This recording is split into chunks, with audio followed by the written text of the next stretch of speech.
स्वामी समर्थांची सुवर्णवचने, आयुष्याचा पासवर्ड बदलणारी महागाथा। जर तुम्ही हा व्हिडिओ आज पाहत असाल तर समजा स्वामींनीच तुम्हाला इथं बोलवलेलं आहे।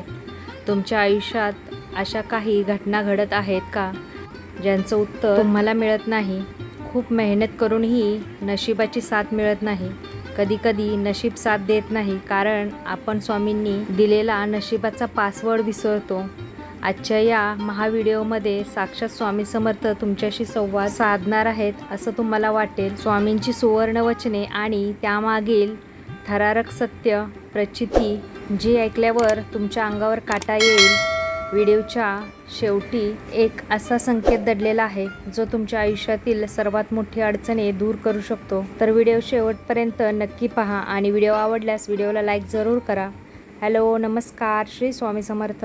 मी रेश्मा तुम्हा सगळ्यांचं रेश्माच्या दुनियादारीमध्ये पुन्हा एकदा स्वागत करते। भक्तांनो, 1856 सालची ती एक दुपार अक्कलकोटाच्या वेशीवर एक अजानुभाऊ, तेजस्वी आणि दैवी महापुरुष प्रगट झाला। ते म्हणजे साक्षात परब्रह्म भगवान श्री स्वामी समर्थ महाराज। अक्कलकोटामध्ये स्वामी महाराजांनी तब्बल 22 वर्ष आपल्या वास्तव्याने ही भूमी पावन केली।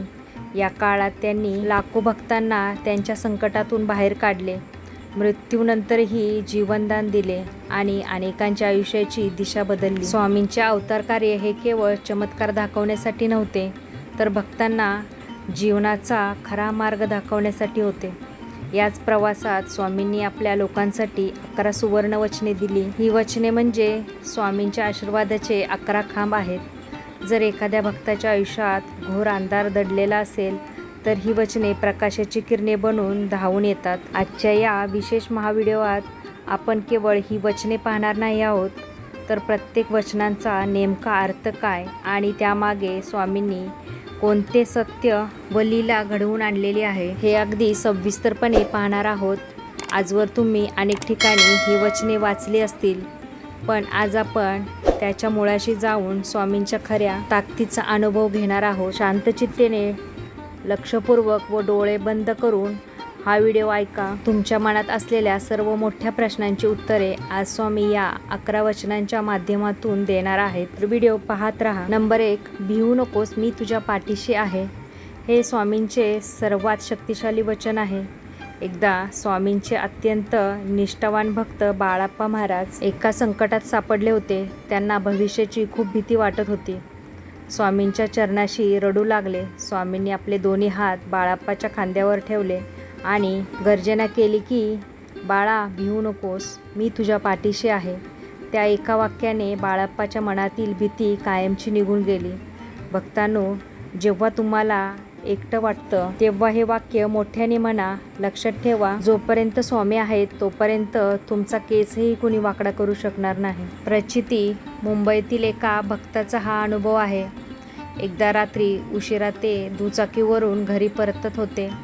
निर्मनुष्य रस्ता होता आणि अचानक काही गुंडांनी त्यांना अडवले। ते घाबरून गेले आणि स्वामींचे नाव घेतले। इतक्यात कुठून तरी एक उंच धिप्पाड माणूस तिथे आला आणि त्यांनी त्या गुंडांना पळवून लावले। तो माणूस कोण होता हे कधीच कळाले नाही, पण भक्ताला खात्री पटली की स्वामीच त्याच्या मदतीला धावून आले होते। नंबर 2, आळस हा माणसाचा शत्रू आहे।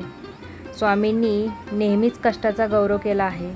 एकदा एक तरुण स्वामींकडे आला आणि म्हणाला की, स्वामी, मला नशिबाने श्रीमंत करा, मला कष्ट करायची इच्छा नाही। स्वामींनी त्याला झाडाला बांधून ठेवले आणि सांगितले की, जो हात हलवत नाही त्याच्या तोंडात घास देणे देवालाही शक्य नसते। स्वामींचा आशीर्वाद त्यांनाच मिळतो जो प्रयत्न करतात। स्वामी तुमच्या मेहनतीला आशीर्वादाची जोड देतात, पण पहिलं पाऊल तुम्हालाच उचलावं लागतं। प्रचिती, एका गरीब विद्यार्थ्याला शिक्षणाची खूप ओढ होती, पण घरात गरिबी होती।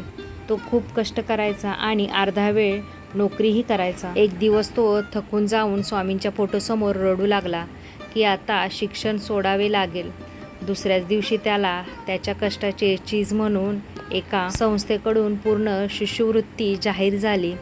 स्वामींनी त्याच्या मेहनतीला फळ दिले।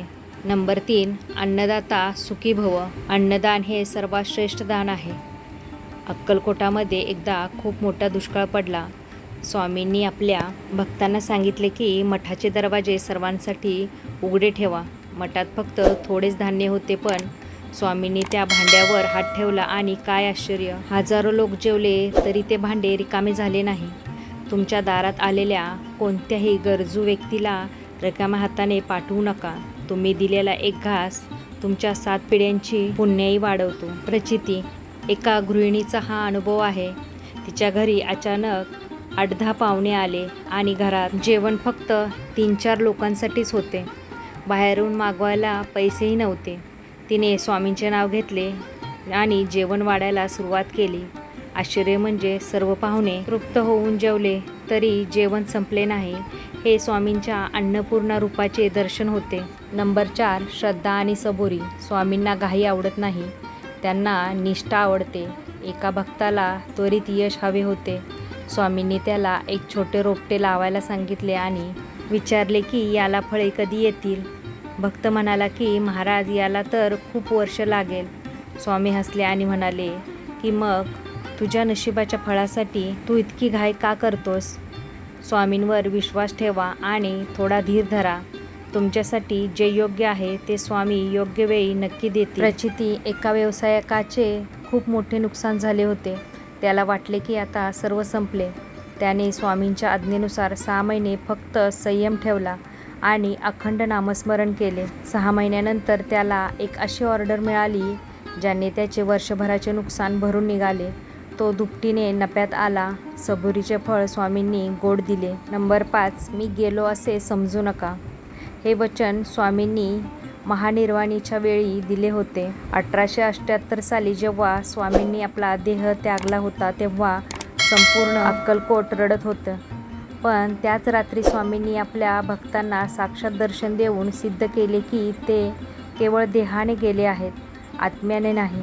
आजही तुम्ही संकटात डोळे मिटून स्वामींना हाक मारा, ते एखाद्या व्यक्तीच्या रूपाने तुमच्या मदतीला नक्की धावून येतील. प्रचिती. स्वामींच्या निर्वाणानंतर अनेक वर्षांनी एका भक्ताला अक्कलकोटाच्या वटवृक्षाखाली एक वृद्ध माणूस भेटला. त्या माणसाने भक्ताच्या मनातल्या सर्व प्रश्नांची उत्तरे दिली आणि तो अदृश्य झाला. भक्ताने मठात जाऊन विचारले तर कळले की तिथे कोणालाच माणूस दिसला नव्हता. स्वामी आजही आपल्यात आहेत हे यावरून सिद्ध झाले. नंबर 6. माझ्या दरबारी जो येईल तो रिकाम्या हाताने जाणार नाही. स्वामींचा दरबार जगातील सर्वात मोठा दरबार आहे. एकदा एका गरीब वृद्ध महिलेने स्वामींना विश्वासाने फक्त एक भाकरी दिली होती. स्वामींनी तिला असा आशीर्वाद दिला की तिच्या पुढच्या पिढ्या आज श्रीमंतीत लोळत आहेत. तुम्ही स्वामींना काय देता यापेक्षा तुम्ही किती श्रद्धेने देता याला महत्त्व आहे. प्रचिती. एका दाम्पत्याला लग्नानंतर 10 वर्ष झाले तरीसुद्धा अपत्य नव्हते. सर्व उपाय करूनही झाले तरीसुद्धा काही फरक पडत नव्हता. ते दाम्पत्य अक्कलकोटाला गेले आणि स्वामींच्या चरणी रडले आणि स्वामींना नवस केला. वर्षभरातच त्यांच्या घरी स्वामींच्या आशीर्वादाने गोंडस मुलाचा जन्म झाला.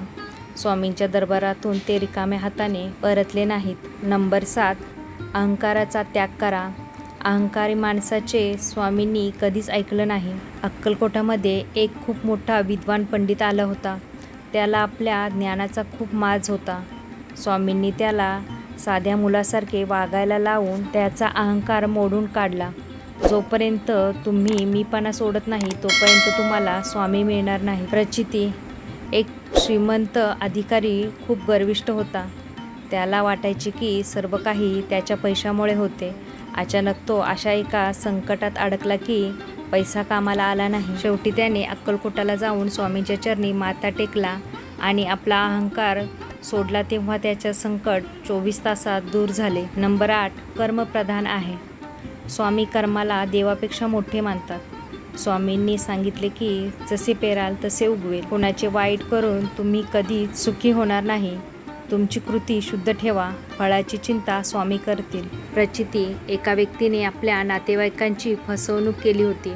त्याला वाटले स्वामी मला पावतील, पण त्याचे स्वतःचे मोठे नुकसान झाले. तेव्हा आपली चूक मान्य केली आणि नातेवाईकांची माफी मागितली. तेव्हाच त्याच्या आयुष्यात शांतता आली. स्वामींनी शिकवले की कर्म कधीच पाठ सोडत नाही. नंबर 9. ज्याला कुणीच नाही त्याला मी आहे. जगात कुणीही पाठीशी नसलं तरी स्वामी सोबत असतात. समाजातील अनेक दुःखी लोकांना स्वामींनी जवळ केले आणि त्यांना सन्मानाचे जीवन दिले. जर तुम्हाला वाटत असेल की तुमचं ऐकणारं कुणी नाही तर घाबरू नका. स्वामी खंबीरपणे उभे आहेत. प्रचिती एका अनाथ मुलीचे लग्न जमत नव्हते. कुणीच पाठीशी नव्हतं. तिने स्वामींच्या फोटोलाच आपले आई वडील मानले होते.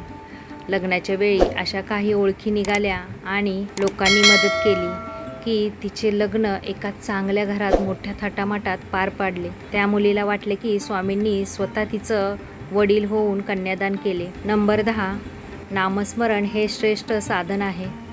कलियुगात तारून नेण्याचा एकमेव मार्ग म्हणजे नामस्मरण. श्री स्वामी समर्थ या 6 अक्षरात संपूर्ण ब्रह्मांड सामावेल इतकी ताकद आहे. जो अखंड जप करतो त्याचा सर्व भार स्वामी स्वतः उचलतात. प्रचिती एका भक्ताचा खूप मोठा अपघात झाला होता. डॉक्टर म्हणाले वाचण्याची शक्यता कमी आहे, पण त्याच्या घरच्यांनी दवाखान्याबाहेर अखंड श्री स्वामी समर्थ जप केला. 72 तासानंतर तो भक्त शुद्धीवर आला. डॉक्टरांनीही याला वैदिक चमत्कार मानले, पण ती स्वामी समर्थ नामाची शक्ती होती. नंबर 11, निशिदिनी स्वामी नाम जपावे. तुमचा प्रत्येक श्वास स्वामींच्या नावाने सुरू होऊ द्या आणि संपू द्या. अखंड नामस्मरणामुळे घरातील वास्तू शुद्ध होते आणि बुद्धी स्थिर राहते. स्वामीनामात इतकी शक्ती आहे की ती मृत्यूलाही रोखू शकते. प्रचिती एका भक्ताच्या घरात नेहमी कटकटी असायच्या. नकारात्मकता भरलेली होती. त्याने स्वामींच्या आज्ञेनुसार घरात अखंड जप सुरू ठेवला. काही दिवसातच घरातील वातावरण बदलले. कटकटी थांबल्या आणि घरात सुख शांती नांदू लागली. स्वामी नामामुळे घरातील वास्तू शुद्ध झाली. मंडळी, स्वामींची ही 11 वचने तुमच्या आयुष्याचा नकाशा आहेत. हा व्हिडिओ तुमच्या आयुष्यात बदल घडवून आणेल याची मला खात्री आहे. यापैकी कोणते वचन तुम्हाला सर्वाधिक आवडले ते कमेंटमध्ये नक्की सांगा आणि हा व्हिडिओ 5 स्वामी भक्तांना शेअर करा, कारण तुमची एक शेअर केलेली लिंक कोणाची तरी आयुष्य बदलू शकते. चला तर व्हिडिओचा इथेच एंड करते. सगळ्यांना श्री स्वामी समर्थ. जय जय स्वामी समर्थ.